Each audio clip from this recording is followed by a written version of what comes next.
चलो, first question is that, question number 1, light is energy of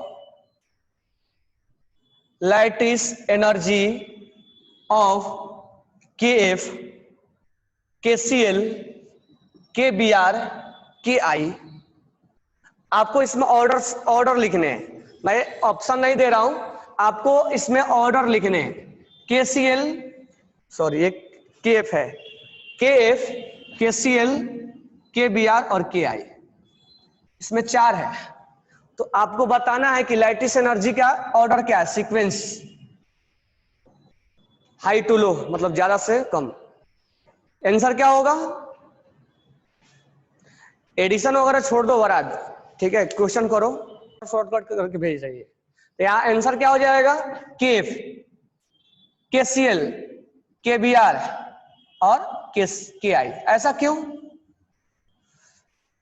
तो लाइटिस energy कैसे check किया जाता है?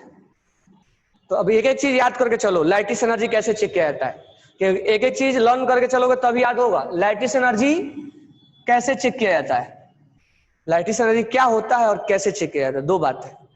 तो कैसे चेक किया जाता है? तो Q1 Q2 और दूसरा साइज। अगर साइज कम रहा तो लाइटिस एनर्जी ज्यादा होगा, Q1 Q2 ज्यादा रहेगा तो लाइटिस एनर्जी ज्यादा होगा। तो यहाँ Q1 Q2 के तो बारे में हम बात ही नहीं करेंगे।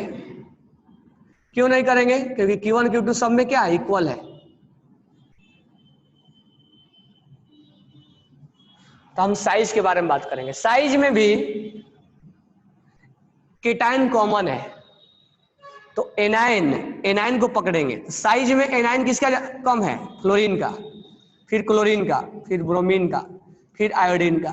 जितने छोटे साइज का होगा उतना ही पैकिंग क्या होगा, अच्छा होगा। छोटे साइज जितना होगा, साइज जितना कम होगा उतना ही पैकिंग अच्छा होगा। अब पैकिंग जितना अच्छा होगा उतना ही लाइटिस ज्यादा होगा, कंपैक्ट बैठेगा। यही है कंसेप्ट। साइज किसका छोटा है? केफ का। तो एक इसमें कॉमन दे दिया। क्वेश्चन नंबर 2, नेक्स्ट क्वेश्चन है, which set of compound, write down करना या लिखना मत, आंसर करना। विच, मैं लिख रहा हूं, फास्ट लिख दूंगा मैं। Which set of compound, which set of compound in the following pair of ionic compound has higher lattice energy? Which set of the compound in the following pair of ionic compound has higher lattice energy?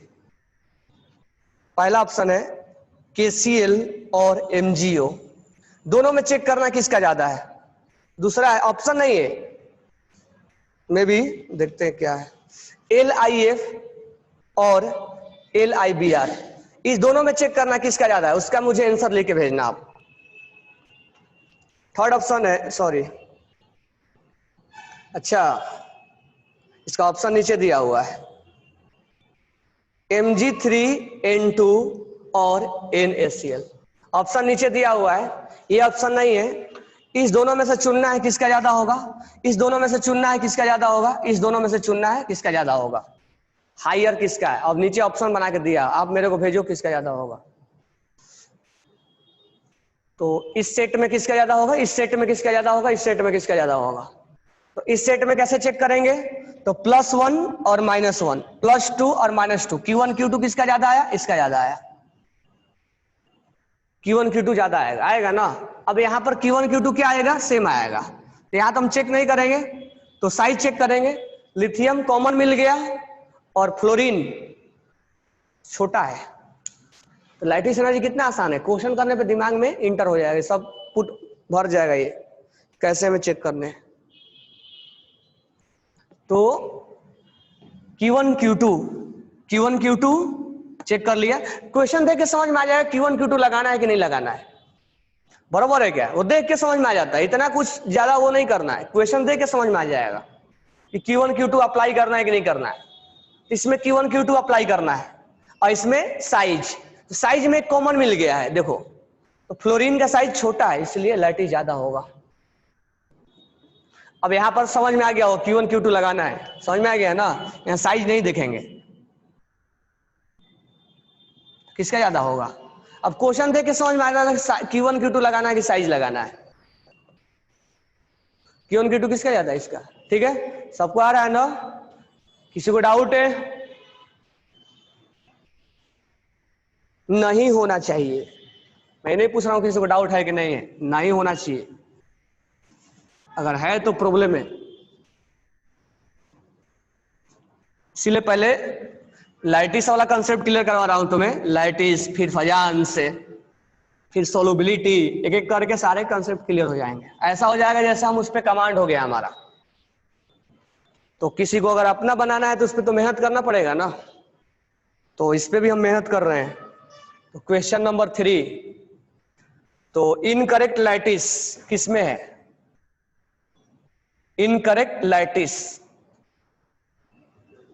Energy किसमें है? Option में है AlF3, MgF2, second है Li3n Li2O, third है NaCl LiF, fourth है TiCSCN।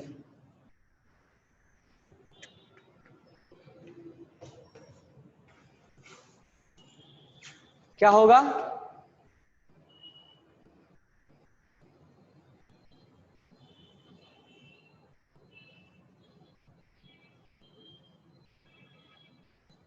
Third wrong है। चलो तुम लोग बोल रहे हो थर्ड तो हम भी बोल रहे हैं थर्ड, और ऐसे भी दिख रहा है। LiF जो होता है बहुत ज्यादा लैटिस होता है, इसलिए सॉल्युबिलिटी भी कम होता है इसका। LiF का सॉल्युबिलिटी बहुत कम होता है। कहीं भी अगर LiF दिखे, लीफ याद कर लेना, leaf LiF, leaf leaf leaf का सॉल्युबिलिटी बहुत कम होता है क्योंकि उसमें लाइटिस ज्यादा होता है। तो ये ऑप्शन इनकरेक्ट है, क्योंकि क्या ज्यादा सही क्या है, इसका लाइटिस बहुत ज्यादा होता है इसीलिए लीफ का सोलबिलिटी कम होता है। सोलबिलिटी LiF का बहुत कम होता है क्योंकि इसका लाइटिस बहुत ज्यादा होता है। याद कर लेना कि धीरे धीरे याद करते चलना है। अब देखो पहला ऑप्शन कैसे चेक करेंगे। पहला ऑप्शन +3 -1 +2 -1 Q1 Q2 से चेक करेंगे, नहीं तो साइज भी चेक कर सकते हो, कोई प्रॉब्लम नहीं, लेकिन Q1 Q2 बेटर रहेगा। इसमें +1 -3, अच्छा मोड में लेना है Q1 Q2, +1 -2 Q1 Q2। अब ये बोलोगे सर Q1 Q2 बराबर हो जाएगा तो क्या चेक करेंगे? साइज, सर साइज बराबर हो तो अब कहीं नहीं जाएंगे, उससे ज्यादा हमें नहीं पूछा जाएगा। बराबर है? तो Q1 Q2 देख के समझ में आया, Q1 Q2 चेक करना है, ये समझ में आ गया। यहाँ साइज चेक करना है, यहाँ Q1 Q2 नहीं चलेगा, और ये गलत दिया हुआ है, राइट ये है। इसमें क्या होगा? इसमें क्या होगा? डी ऑप्शन में क्या होगा? स्कैंडियम और टाइटेनियम। तो स्कैंडियम और टाइटेनियम,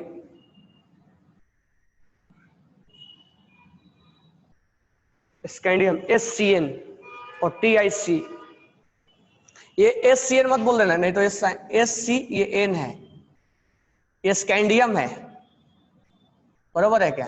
ये तो मालूम चलेगा बाद में हम SCN भी पढ़ते हैं। ये करेक्ट है ना? कैसे चेक करेंगे?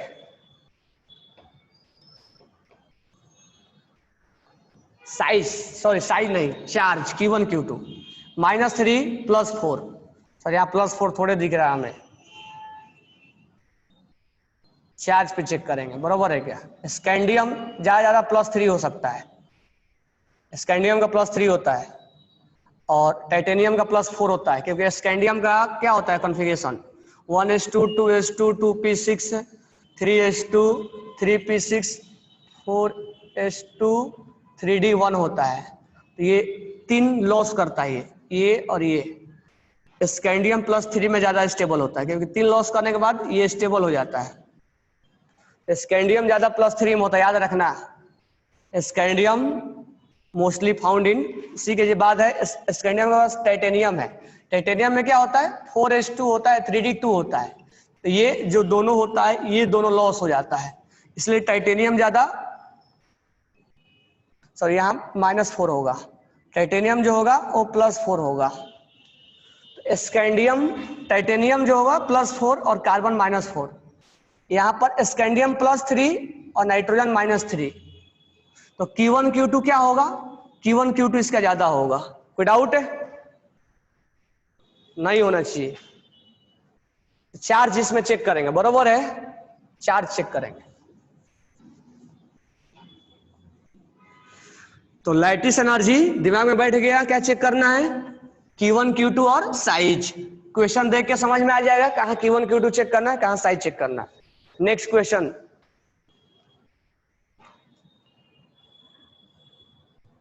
हाईएस्ट लैटिस एनर्जी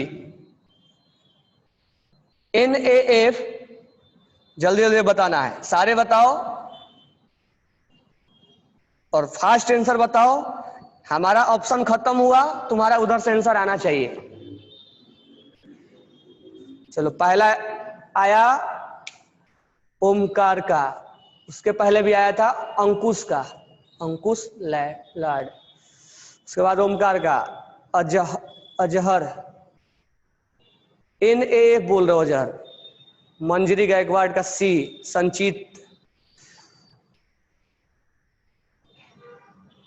NAF नहीं होगा ना, NF क्यों होगा, सबने सही सही बोला है, C इसका आंसर होगा, राइट है।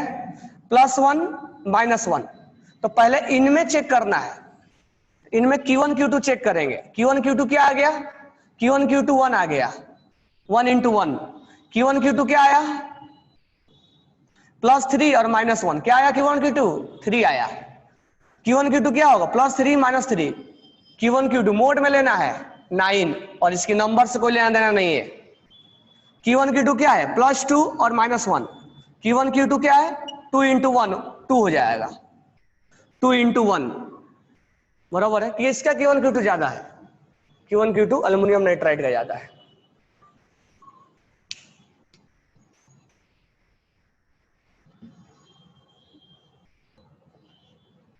चलो नेक्स्ट है, आपको लैटिस एनर्जी का सीक्वेंस बताना है, NaCl, CaO, NaBr और BaO। सीक्वेंस मतलब हाई टू लो, किसका ज्यादा है किसका कम है। चलो देखते हैं किसका फास्ट आंसर आता है। इसमें सीक्वेंस आपको अरेंज करना, जमाना है, किसका ज्यादा है किसका कम है। चलो ओमकार का आंसर आया, हमें तो लग रहा है चूक गए हो ओमकार। अच्छा इंक्रीजिंग ऑर्डर में लिखे हो क्या, ओके ओके सही है तो, राइट है।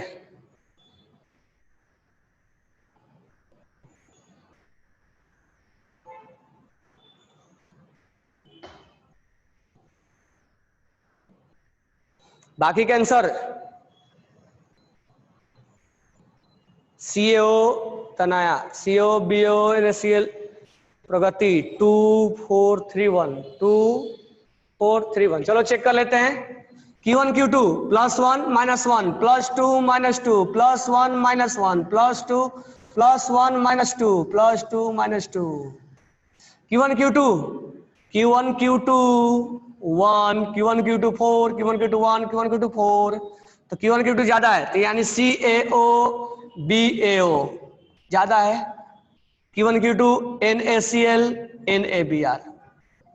ये Q1 Q2 बराबर है, तो इन पे क्या चेक करें साइज, इनमें साइज चेक करें, किसका साइज कम है CaO का, फिर BaO का, क्योंकि टॉप टू बॉटम साइज बढ़ता है। इनमें अब क्या चेक करें साइज, इसका साइज कम है NaCl का, Cl और Cl में चेक करना है, फिर NaBr का size, Br is greater than Cl size.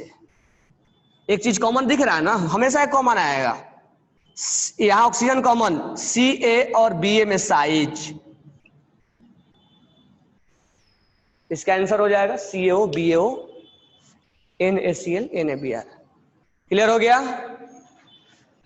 Doubt किसी को? तो लैटिस एनर्जी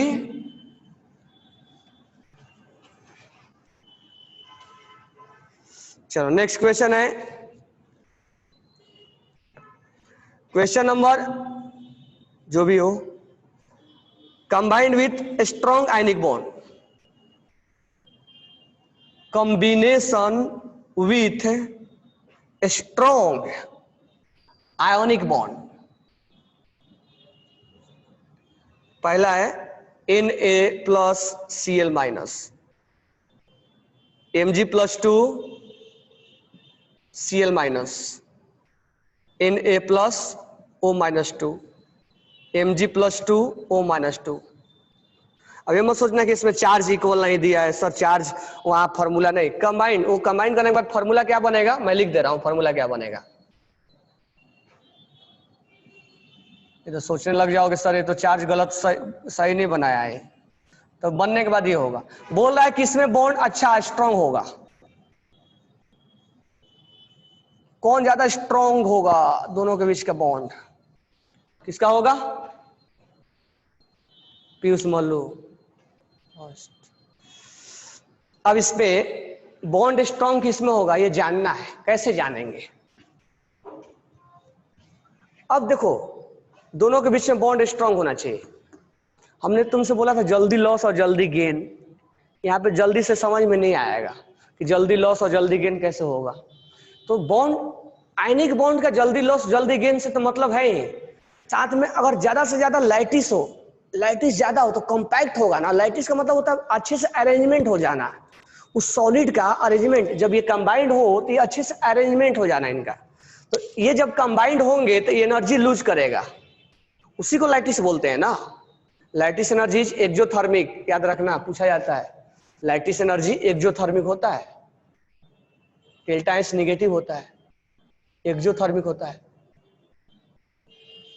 पूछा जाता है कि एंडो है कि एक्सो है, फिर कई बार डिफिनेशन इसका उल्टा दिया जाता है कि बॉन्ड को तोड़ने में लगा हुआ एनर्जी, लेकिन एक्चुअल में जब लगेगा तो एंडो हो जाएगा, लेकिन एक्चुअल में हमेशा क्या होता है? एक्सो होता है। जब ये कंबाइंड होता है तब ये एनर्जी रिलीज होता है। अब किसमें अच्छा से पैकिंग हुआ है? पैकिंग जिसमें अच्छा सा होगा लाइटिस चेक करना है, यानी यहाँ आयनिक बॉन्ड को तोड़ना, आयनिक बॉन्ड का स्ट्रेंथ जानना है, तो आयनिक बॉन्ड यहाँ पे हम लाइटिस से चेक करेंगे। अब ये नहीं कि हर जगह लाइटिस से ही चेक करने लग जाना, जल्दी लॉस और जल्दी गेन वाला हो। क्वेश्चन देख के समझ में आ जाता है कि किस पे क्या अप्लाई करना है। इस पे लाइटिस किस में ज्यादा है तो Q1 Q2 किसका ज्यादा है? इसका MgO। Q1 Q2 चेक कर लेंगे, यानी यहां पर क्वेश्चन अगर हमें आयनिक स्ट्रेंथ चेक करना है तो हम क्या चेक कर रहे हैं? लाइटिस। लेकिन हर जगह मत चेक कर जाना। कई एक दो स्टूडेंट का कल मेरे पास डाउट आया था, सर सोलबिलिटी लाइटिस ज्यादा होगा तो सॉल्विटी कम होगा। बिल्कुल कम होगा, लेकिन सॉल्विटी चेक करने का केवल एक ही फैक्टर नहीं है, इसलिए उसमें डाउट आते हैं। तो आयनिक चेक करना है तो जल्दी लॉस और जल्दी गेन वो हम जानते हैं, लेकिन यहां पर आयनिक हम लाइटिस से चेक करेंगे, जिसमें लाइटिस ज्यादा होगा। लाइटिस का मतलब होता है कॉम्पैक्ट पैकिंग हो जाना, अच्छे से पैक हो जाना, बॉन्ड स्ट्रांग हो जाना,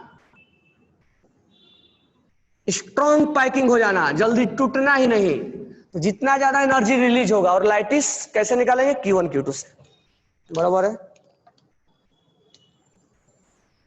चलो, among the isostructure identify highest, question है highest लाइटिस energy.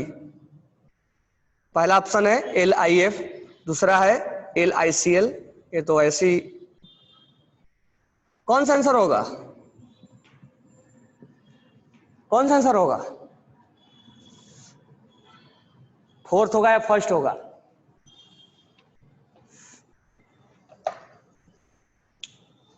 Q1 Q2 check करेंगे ना।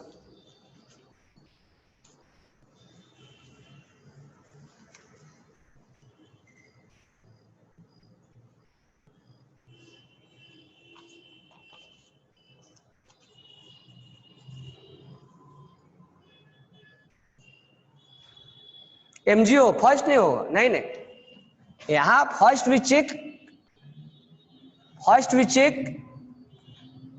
Q1 Q2 1, Q1 Q2 1, Q1 Q2 1, Q1 Q2 4, first we check Q1 Q2 then size. गलती मत कर जाना, ये मैं नहीं बोला हूं कि LIF का हाईएस्ट सबसे हाईएस्ट होता है, ये मत दिमाग में बैठाना। LIF का हाईएस्ट होता है अपने ग्रुप में, और वो भी ऐसा नहीं कि हमेशा, ऑलवेज नहीं बोला मैंने, ठीक है। तो इसमें MGO होगा। नेक्स्ट क्वेश्चन लेते हैं।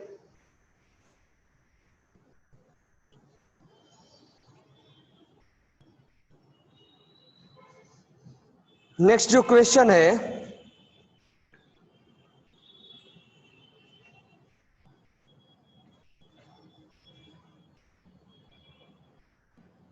वो थोड़ा जो जुड़ा हुआ है वो बॉर्न हैमर साइकिल से जुड़ा हुआ है, तो उसको हम आगे बताते हैं, ठीक है।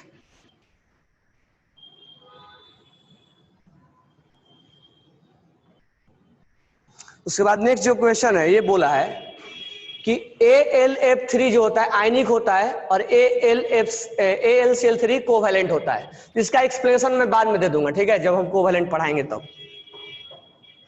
इसका एक्सप्लेनेशन मैं कोवैलेंट में दे दूंगा।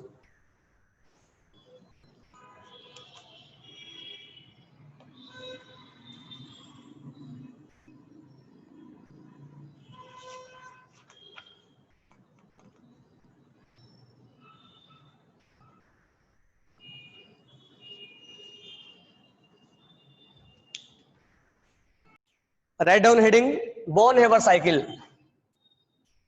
Born Haber cycle. अब ये बॉर्न हेबर साइकिल हम किस लिए पढ़ रहे हैं, पर्पस क्या है और कैसे निकाला जाता है वो हम देखेंगे, लेकिन पहले हम ये सीख लेते हैं कि निकाला कैसे जाता है। तो मान के चलते हैं अगर हमें सोडियम है, सोडियम सॉलिड है और क्लोरीन है, Cl2 गैस है, ठीक है, दोनों को मिला दिया गया और बन जाता है NaCl और ये सॉलिड बन जाता है। इसको बोलते हैं हीट ऑफ फॉर्मेशन और रिप्रेजेंट करते हैं ΔHF, heat of formation, heat of formation. यानी कोई चीज बनने में, कोई कंपाउंड आयनिक, यहां आयनिक के लिए बात करेंगे हम, कोई आयनिक कंपाउंड बनने में कितना हीट रिलीज हुआ, ये ऑलवेज नेगेटिव होगा, ये ऑलवेज नेगेटिव होगा, ऑलवेज, यानी ऑलवेज ये एक्सोथर्मिक होगा। कोई चीज बन रहा है ना तो उसमें बॉन्ड का फॉर्मेशन हो रहा है, अब बॉन्ड जब बनता है तो बॉन्ड का जब बनता है तो एनर्जी रिलीज होता है। जब बॉन्ड फॉर्म होता है, जब बॉन्ड फॉर्म होता है तो स्टेबिलिटी बढ़ती है, और स्टेबिलिटी जब बढ़ेगी तो एनर्जी रिलीज होगा। एनर्जी क्या होगा, रिलीज होगा, और जब एनर्जी रिलीज होगा तो एक्सो होगा, एक्सोथर्मिक होगा। तो डायरेक्ट लिख देना Na सॉलिड और क्लोरीन से डायरेक्ट लिख देना, that is known as heat of formation. और ये क्या होगा, एक्सो होगा। क्यों एक्सो होगा, एक्सो क्यों होगा, क्योंकि ये बॉन्ड बन रहा है, दोनों के बीच में बॉन्ड का फॉर्मेशन हुआ है। बॉन्ड बनने से स्टेबिलिटी आती है, स्टेबिलिटी आने से एनर्जी रिलीज होगा, एनर्जी रिलीज होगा, इसलिए एक्सो होगा। और जब बॉन्ड टूटता है तो हम हीट देते हैं, जब बॉन्ड टूटता है तो हम हीट देते हैं, बॉन्ड का फॉर्मेशन हो रहा है। ये हमने डायरेक्ट लिखा, लेकिन हम डायरेक्ट नहीं लिखेंगे। क्या डायरेक्ट बनता है क्या, ऐसे बन गया क्या, नहीं, ये कोई प्रोसेस है क्या बनाने का, नहीं, लिखने का तरीका है। तो हम लैब में बनाते कैसे होंगे, पहले इस सॉलिड को हम गैस में बदलते होंगे, इस सॉलिड को हम गैस में बदलते होंगे। तो सॉलिड को गैस में बदलने में कौन सा एनर्जी लगेगा, ΔH सब्लिमेशन, जिसको बोलते हैं हम ΔHSUB, heat of sublimation, heat of sublimation. यानी एक सॉलिड को गैस में बदलने के लिए कितना हमने हीट दिया, जैसे आइस को वेपर में बदलने के लिए कितना हमने हीट दिया, बराबर है। अब इस सोडियम गैस में से एक इलेक्ट्रॉन लूज किया जाता है, तो हम एनर्जी यहां देते हैं, that is known as ionisation enthalpy. अब ये सोडियम Na+ बन गया, क्लोरीन है, तो यहां थोड़ा समझते हैं। क्लोरीन है Cl2, ये गैसियस फेज में, ऑलरेडी गैसियस में, इसके बॉन्ड को तोड़ा जाता है, तो तोड़ने को बोलेंगे बॉन्ड डिसोसिएशन एनर्जी। जब बॉन्ड तोड़ेंगे तो 2 एटम में कन्वर्ट हो जाएगा, ये एक मॉलिक्यूल्स है, ये 1 मॉलिक्यूल्स है, और यहां 2 एटम में कन्वर्ट हो गया, यानी एक मॉलिक्यूल्स 2 एटम में कन्वर्ट हो गया। तो इसको बॉन्ड को हमने तोड़ा है, तो तोड़ने को बोलेंगे बॉन्ड डिसोसिएशन एनर्जी। तो हम इसको तोड़ेंगे तो यहां बोलेंगे delta H bond dissociation energy, मैं पूरा लिख दे रहा हूं, डिसोसिएशन एनर्जी। अब ध्यान देना है यहाँ पे, यहां पर बॉन्ड तोड़ने के बाद कितना एटम मिल रहा है? 2। हमें एटम के रिक्वायरमेंट कितना है? 1।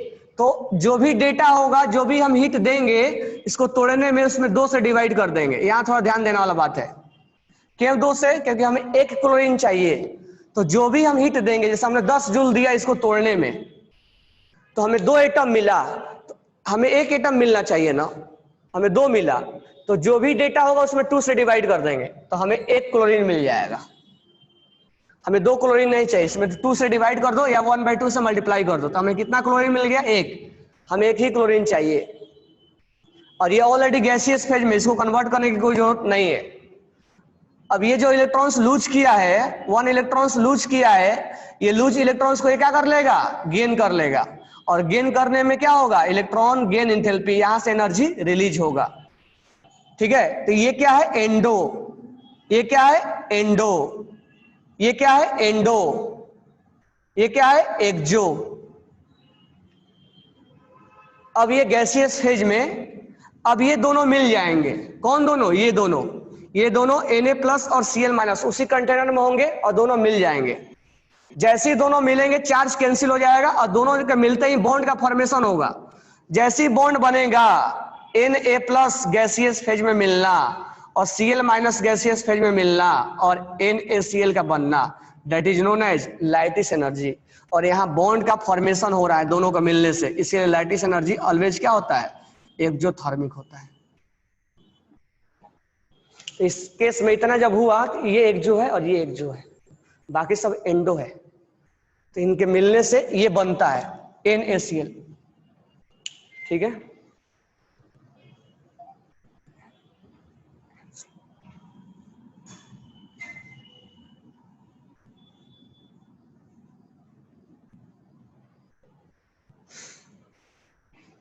इतना समझ में आया? देख लो एक बार, यहां से ये हमने डायरेक्ट लिखा था, और ये हमने इसको इसमें कन्वर्ट किया, ये किया, इसमें कन्वर्ट किया, ये किया, तब जाके लैटिस बना।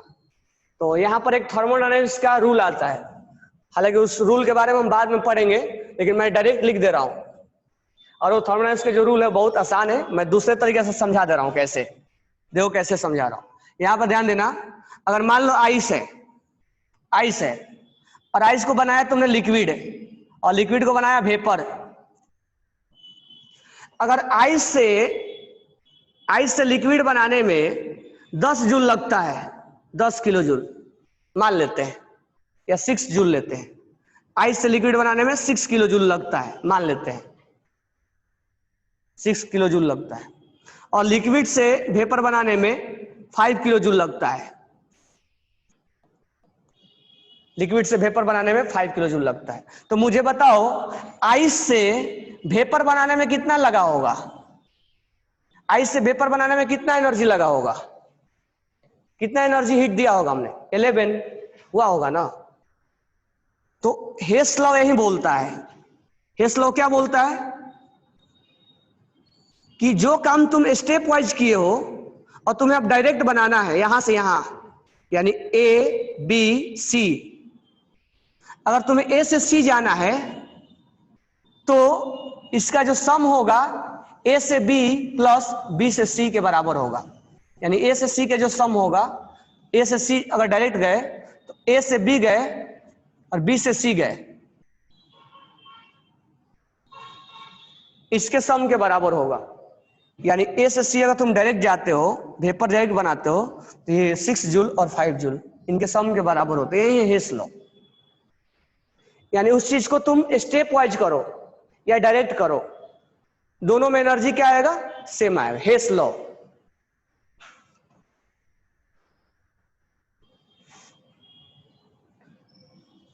हेस लॉ। तो यहां से यहां जाना, स्टेप में जाना, जैसे ऐसे सोचो नॉर्मली कि मैं एक स्टेप में गया, फिर दूसरा स्टेप में गया और डायरेक्ट में गया, एक स्टेप गया फिर दो स्टेप गया और डायरेक्ट गया। जैसे मान लो ऊपर से कूद रहे हो, फोर्थ फ्लोर फिफ्थ फ्लोर पे हो, तो डायरेक्ट कूदना और फिर एक ऐसे कूदना कि फिफ्थ से फोर पे कूदे, फोर से थ्री पे कूदे, थ्री से टू पे कूदे, टू से वन पे कूदे, वन से ग्राउंड में कूदे और फिफ्थ से ग्राउंड में डायरेक्ट कूदे। तो दोनों में एनर्जी क्या लगेगा, दोनों में एनर्जी सेम लगेगा। वही है हेस लॉ। इस चीज को यहां से क्या लेना देना है क्या लेना देना है। NaCl को हमने एक अल्टरनेट स्टेप वाइज बनाया और एक हमने डायरेक्ट बनाया है, तो इनका सम इसके बराबर हो जाएगा। डायरेक्ट लिखा हुआ था यानी डेल्टा HF, ये डेल्टा HF डायरेक्ट था, तो डायरेक्ट बना देना यानी लिक्विड को आइस को डायरेक्ट वेपर में कन्वर्ट करना, मतलब स्टेप वाइज। और ये स्टेप वाइज गया है और ये डायरेक्ट है, तो direct according to Hess law, ये थर्मोडाइनमिक्स में आएगा। According to Hess law delta HF is equal to, अब यहां ध्यान देना क्या लिखेंगे, आराम है इसमें इजी है लिखना, delta H sublimation plus ionisation energy 1 plus delta H bond dissociation energy divide by 2, मैं शॉर्ट में लिख दिया, bond dissociation energy divide by 2 plus electron gain enthalpy plus lattice energy. अब तुम बोलो सर ये तो नेगेटिव होता है, हम लिखेंगे प्लस। अगर जो वैल्यू एक जो है तो अपने आप नेगेटिव तुम्हें पुट करना पड़ेगा। ये सब्लिमेशन क्या है, एंडो, ये क्या है एंडो, ये क्या है एंडो, ये क्या है एक्जो, ये क्या है एक्जो। तो जहां एक्जो है बाय डिफॉल्ट आप अपने आप नेगेटिव पुट करोगे वहां पर। अब ये डायरेक्ट बनाया हमने और ये स्टेप वाइज बनाया, तो स्टेप वाइज का सम इनके बराबर होगा। यही होता है बॉर्न हेबर साइकिल का लिखना, यही मेन पर्पस है लिखने का। और इस पे क्वेश्चन पूछा जाता है, पूछो कैसे क्वेश्चन पूछा जाएगा। आपको यहाँ से एक्स और वाई दे दिया जाएगा और इसमें वैल्यू पुट करके आंसर पूछा जाता है कि यहाँ एक्स है, साइन के साथ वैल्यू पुट करेंगे, विथ साइन के साथ वैल्यू पुट करेंगे, निगेटिव पुट करेंगे, ठीक है। तो यही है हेस लॉ और यही है बॉर्न हेबर साइकिल, ऐसे लिखना, डायरेक्ट बनाना और इनका सम ये हेस लॉ है और इनके कैलकुलेट करना, that is known as Born Haber cycle लिखना। तो बॉर्न हेबर साइकिल लिखने का पर्पस क्या है, बॉर्न हेबर साइकिल लिखने से ionisation energy, electron gain enthalpy सब निकाला जा सकता है। तो कहीं अगर क्वेश्चन आपसे पूछा कि ionisation energy can be, ionisation energy electron gain enthalpy कैसे निकाला जाता है, तो बॉर्न हेबर साइकिल से निकाला जाता है। कहीं अगर आपसे क्वेश्चन कहीं पूछा कि बॉर्न आयनेशन एनर्जी या इलेक्ट्रॉन गेन एंथैल्पी कैसे निकाला जाता है किसी एटम के लिए, तो बॉर्न हेबर साइकिल से निकाला जाता है। एक इससे कैसे निकाला जाएगा, तो ये हमें मालूम होना चाहिए। इसमें अननोन कितना है, 1 2 3 4 5 6 अननोन है, तो किसी एक का वैल्यू निकालना है तो 5 हमें मिलना चाहिए, यानी 5 का वैल्यू हमें नोन होना चाहिए, 5 का वैल्यू हमें नोन होना चाहिए, फिर छठा जो भी निकालना है निकाल लेते हैं। तो इससे हम कुछ भी डेटा निकाल सकते हैं। तो 6 अननोन है, 1 2 3 4 5 6 में से 5 हमें मालूम होना चाहिए, वो लैब में मालूम हो या कैसे एक्सपेरिमेंटल मालूम हो या कैसे भी मालूम हो, 5 हमें मालूम होना चाहिए, छठा हम निकाल लेते हैं, इसमें प्रॉब्लम नहीं होना चाहिए। तो यही है बॉर्न हेबर साइकिल। तो बॉर्न हेबर साइकिल में हेस लॉ अप्लाई होता है, याद रखना, ये भी कभी क्वेश्चन में पूछता है, ये आप लिख लो। और लिखने के बाद एक मेरे को बॉर्न हेबर साइकिल, अब आपको बॉर्न हेबर साइकिल किसके किसके लिए लिख के दिखाना है, तो पहला दिखाना है आपको Mg प्लस Cl2, मैं लिख दे रहा हूं, आप सॉलिड स्टेट में होगा ये, और ये Cl2 गैसियस फेज में होगा और ये बनेगा MgCl2, और यहाँ पर ये सॉलिड बनेगा और यहाँ डेल्टा HF लिखा हुआ है। आपको बॉर्न हेबर साइकिल ऐसे लिख के दिखाना है। दूसरा क्वेश्चन है, एल्युमिनियम है सॉलिड स्टेट में और यहाँ पर क्लोरीन है गैसियस स्टेट में, आपको डेल्टा HF मैं लिख के दिया है यहाँ पे, आपको बॉन्ड नंबर साइकिल ऐसे लिख के दिखाना है, AlCl3 बना। ठीक है, अब नेक्स्ट जो है, अगर मान लो तीसरा है Mg plus O2 gaseous phase में है और ये सॉलिड फेज में है, आपको यहाँ पर मैं लिख के दिया डेल्टा HF, यहाँ से MgO बनाना है। ठीक है, तीसरा है एल्युमिनियम सॉलिड स्टेट में है और N2 गैसियस फेज में है, एल्युमिनियम नाइट्राइड बनाना है सॉलिड फेज में। बराबर है, ये सबके लिए बॉन्ड नंबर साइकिल आज घर पे लिख के चेक करना आप। एल्युमिनियम नाइट्राइड है। ठीक है,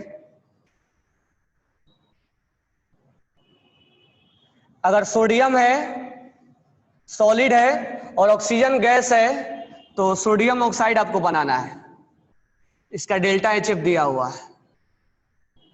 तो जैसे मैं लिख के दिखाया वैसे आपको सबको लिख के देखना है। तो इतना लिख लो, इसके बाद न्यूमेरिकल्स कैसे आता है वो मैं बताऊंगा। तो इतना आपका होमवर्क के लिए है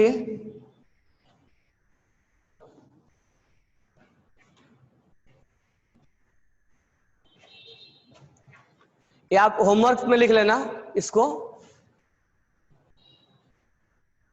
एक मैं आपको राइट करके दिखा रहा हूं थर्ड वाला कैसे लिखेंगे। अब Mg से कहां जाएंगे, Mg प्लस, और Mg प्लस से कहां जाएंगे, Mg+2। तो यहां पर जब डेल्टा HF लिखेंगे हम तो डेल्टा H सब्लिमेशन तो होगा ही होगा, यहाँ डेल्टा H सब्लिमेशन तो होगा ही होगा। अब यहां पर क्या होगा, IE1 और IE2, यहां पर केवल IE1 लिखा था हमने, तो केवल IE1 से लिखने से काम नहीं चलेगा, यहां पर दो इलेक्ट्रॉन्स लॉस कराना होगा, तो यहाँ IE2 बनाना पड़ेगा, तो यहाँ दोनों लिखना पड़ेगा। अब है ऑक्सीजन, अब ऑक्सीजन गैसियस फेज में है, हमें एक ऑक्सीजन चाहिए, बॉन्ड तोड़ेंगे। अब ये मत कर देना कि दो बॉन्ड है तो सर दो कैसे तोड़ेंगे, वो बॉन्ड डिसोसिएशन एनर्जी का वैल्यू दिया रहता है, एक बॉन्ड तोड़ना है कि दो बॉन्ड तोड़ना है, वो जो जितना तोड़ने के लिए एनर्जी दिया रहेगा वो दिया रहेगा हमें।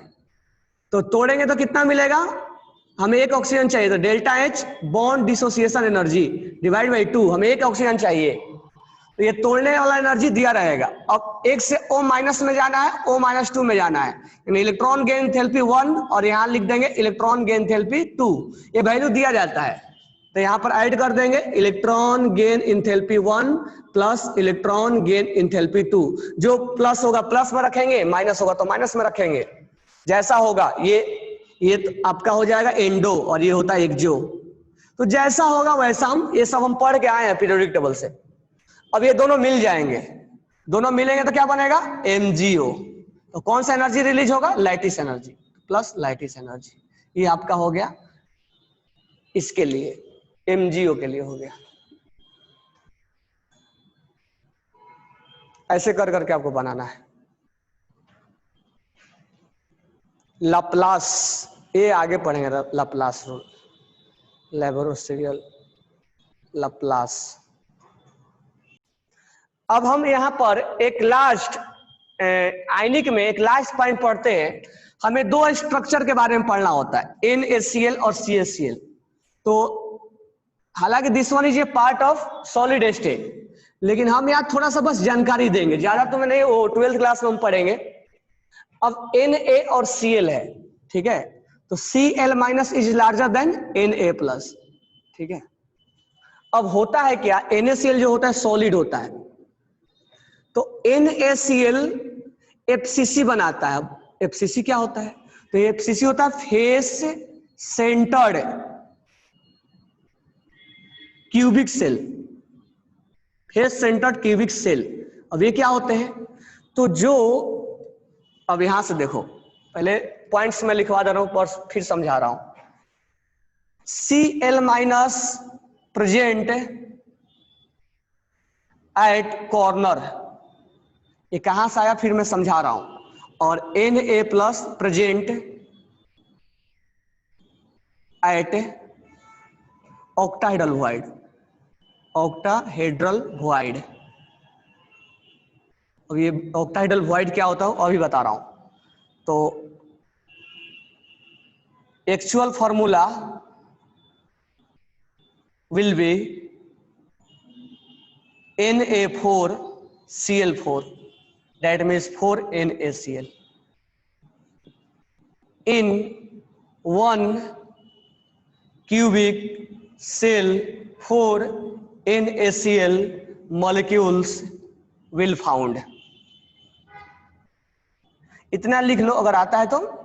हालांकि थोड़ा बहुत इसमें समझा दे रहा हूं मैं कि ये सब क्या लिख दिया मैंने, तो इसके बारे में अभी बता रहा हूं, अदरवाइज 12th क्लास में हम बहुत डिटेल में पढ़ेंगे।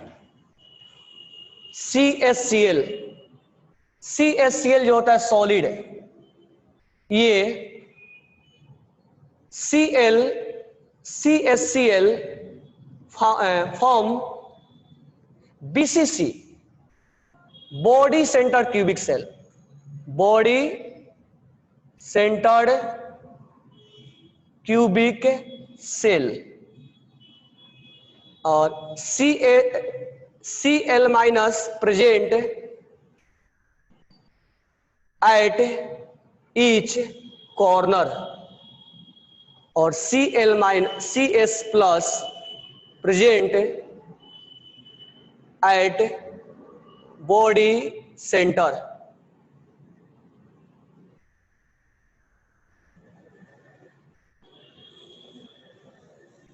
Formula will be CaCl। इसके साथ साथ एक दो क्वेश्चन और पूछा जाता है, मैं इधर लिख रहा हूं, इसको हटा रहा हूं।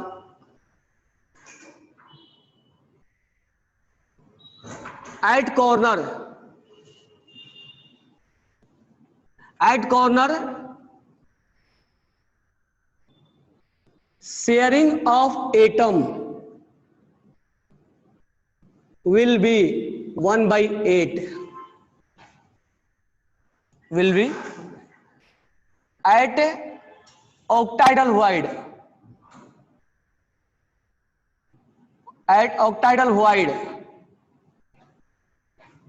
sharing of atom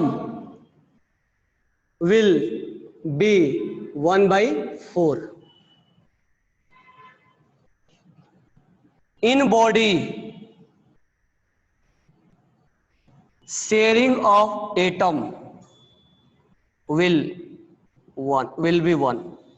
अब इतना चीज मैं लिख दिया, इसको मैं अभी एक्सप्लेन कर रहा हूं, ठीक है, क्योंकि इतना ही चीज पूछेगा, क्योंकि होता है क्या NaCl और CaCl में, हालांकि 12th क्लास जब हम पढ़ लेंगे तो ये सब चीजें जो लिखवाया हूं वो स्टार्टिंग में हम एज ए बेसिक में सारी चीजें पढ़ाते हैं।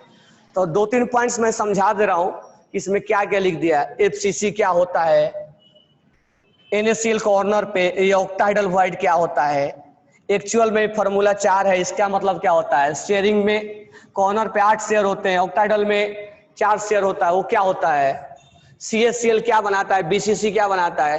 तो अभी के लिए अगर आपसे क्वेश्चन में पूछा जाए या कहीं पर अगर क्वेश्चन आए आपके वॉल्यूम में या कहीं पर क्वेश्चन करो, तो इतना ही से रिलेटेड क्वेश्चन देगा, क्योंकि ये आयनिक से रिलेटेड क्वेश्चन है और ये सॉलिड है। तो इस टॉपिक में आयनिक भी हो जाता है और सॉलिड भी हो जाता है, इसीलिए यहाँ पर थोड़ा सा इंट्रोडक्शन के तौर पे आ जाता है। अदरवाइज एक्चुअल में हमें पढ़ना है सॉलिड स्टेट में, तो डिटेल में हम पढ़ेंगे सॉलिड स्टेट में, लेकिन इन कंपाउंड में आयनिक बॉन्ड होता है, इसलिए यहाँ पर थोड़ा सा इंट्रोडक्शन में होता है। ये लिख लिए होगे आप। अब यहाँ पर हम क्या करते हैं, इसके बारे में थोड़ा सा बताते हैं कि ये सब क्या मैंने लिख दिया, NaCl, FCC होता है, BCC होता है, क्या होता है, यूनिट सेल। तो थोड़ा सा इसके बारे में इंट्रोडक्शन बता रहा हूं, उसको ध्यान से आप सुनना बस, और जो मैं लिखवा के दिया इसी के अंदर से क्वेश्चन पूछा जाएगा। 1-2 न्यूमेरिकल्स और आता है, वो न्यूमेरिकल्स जब आएगा आपको वॉल्यूम में उसी समय बताऊंगा कि नंबर ऑफ यूनिट सेल कैसे निकाला जाता है। तो वो न्यूमेरिकल्स मोल से रिलेटेड है, तो एक्चुअल में 12th का पार्ट है। अब यहां ध्यान से सुनना, ये सब क्या मैंने लिखा था। NaCl के पहले बारे में मैं बता रहा हूं। NaCl क्या है, सॉलिड है। तो एक्चुअली में सॉलिड को 2 टाइप से डिवाइड किया जाता है। पहला होता है एमोर्फस सॉलिड, एमोर्फस सॉलिड, और एक होता है क्रिस्टलाइन सॉलिड। एमोर्फस सॉलिड का जो एग्जांपल होता है वो होता है ग्लास, प्लास्टिक, रबर, बरोबर है क्या।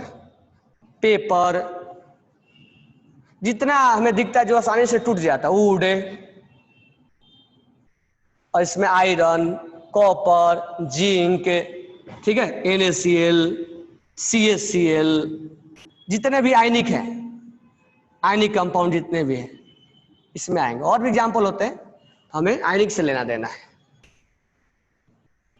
अब ये जो डिवाइड किया गया किसके बेसिस पे डिवाइड किया गया है, तो एक्चुअल में हो सर्च किया गया सॉलिड के अंदर, तो सॉलिड के अंदर जो सर्च किया गया वो ये देखा गया कि सॉलिड के अंदर जो एटम्स हैं जो अरेंज्ड है, हम बोलते हैं ना सॉलिड के अंदर एटम एक दूसरे के पास क्या है, एक दूसरे से टच किए रहते हैं, तो ये एटम्स एक दूसरे के टच किए रहते हैं। जब और इसके बारे में देखा गया तो हमें ये मालूम चला कि इस सॉलिड के अंदर, ये सॉलिड 3D में है, बराबर है क्या, ये सॉलिड 3D में है, ये अभी आपको 2D में दिख रहा होगा, थोड़ा सा ऐसे देखोगे तो ये 3D में दिखेगा। इसे बॉल के ऊपर हम रूम में बॉल रख दिए और उसके ऊपर बॉल रख दिया हमने, ये सॉलिड 3D में देखना है आपको, ये 3D में हो गया है थोड़ा सा, अभी हमने 3D में दिख रहा है। अब एक्चुअली में इसके बारे में जब हमने देखा तो हमें ये समझ में आया कि यहां से जब इसके ऊपर सर्च किया गया तो इसके अंदर एक क्यूब निकला, और वो क्यूब बार बार रिपीट हो रहा था। और क्या क्या निकला वो बाद में हम बात करेंगे, हम बात करें क्यूब के बारे में। ये क्यूब यानी जो इसके अंदर अरेंज है एटम, वो एटम्स के बारे में देखा गया तो एक बार बार अरेंज जो एटम्स प्रेजेंट थे वो एक क्यूब बना रहे थे, बार बार वो रिपीट हो रहा था। तो ये एटम्स का जो पोजीशन देखा गया वो क्यूब बार बार दिख रहा था, इसके अंदर क्यूब निकला, ऐसा ये क्यूब निकला, ऐसा एक क्यूब निकला जो बार बार क्या हो रहा था, रिपीट हो रहा था। अब ये क्यूब के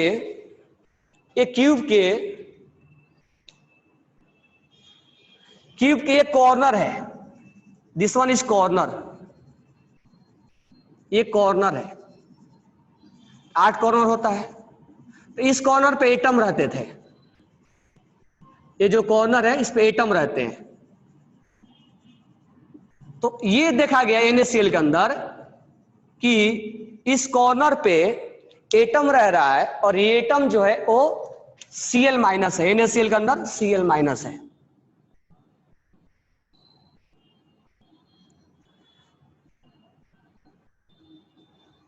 ये एटम इसके अंदर, इसीलिए बोल रहे हैं क्यूबिक, NaCl FCC है।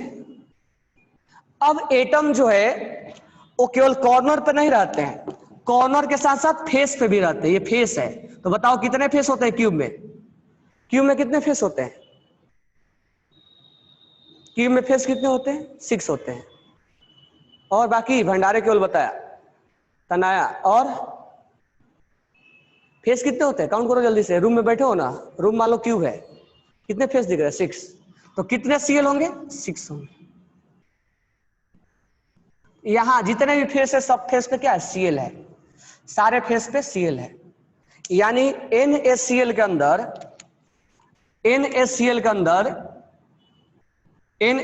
अंदर जो Cl होगा वो each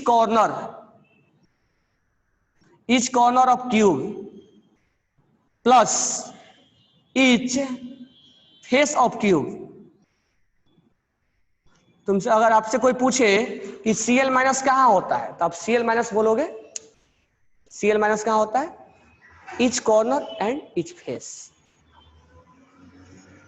each corner and each face. Corner कितने होते हैं, कॉर्नर 8 होता है, कॉर्नर 8 होता है, और फेस कितना होता है, फेस 6 होता है। अब कॉर्नर पे ये एटम जो होता है वो इस क्यूब के हिस्से में 1/8 होता है, बाकी हिस्सा इसके बाहर होता है, बाकी हिस्सा क्या होता है, बाहर होता है। अंदर वाला पार्ट कितना है, 1/8, ये अंदर वाला पार्ट है इसके।